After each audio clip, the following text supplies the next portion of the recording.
Au début, c'était un peu par hasard, voilà, on commençait le tchoukboul, etc. Puis on a connu quelqu'un, enfin un praticien qui est un ami proche de nos parrains et marraines, ma sœur et moi, et qui faisait que des interventions.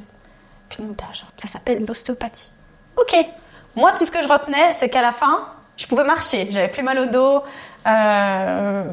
Si j'avais des douleurs, j'avais l'explication qui venait avec. Et puis voilà, c'était mécanique. Donc, par A plus B, c'était comme ça. Et du coup, je me suis toujours dit, bon, si j'ai besoin, si j'ai mal quelque part, vers qui je me tourne?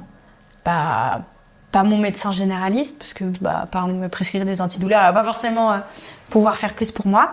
Et du coup, avec ma sœur, on s'est naturellement dit que si lui n'était pas disponible, il fallait qu'on intègre un cabinet d'ostéopathie.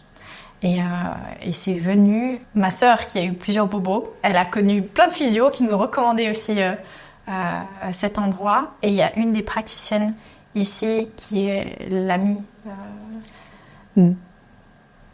de ma maman, je crois. Enfin, ils ont quelqu'un en commun et puis du coup on est venu ici. Et on a rencontré différents praticiens, puis maintenant on a un peu tous les nôtres. Dans ma famille, on vient tous ici, mais on n'a pas tous les mêmes, les mêmes ostéos. On va pas voir les mêmes, mais parce que chacun, c'est une pratique que je trouve très individuelle. Il y a l'ostéopathie, mais chaque ostéopathe intègre peut-être des pratiques différentes.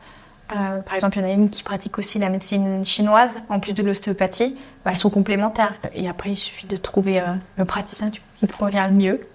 Et ici, moi, j'ai trouvé le mien. Voilà.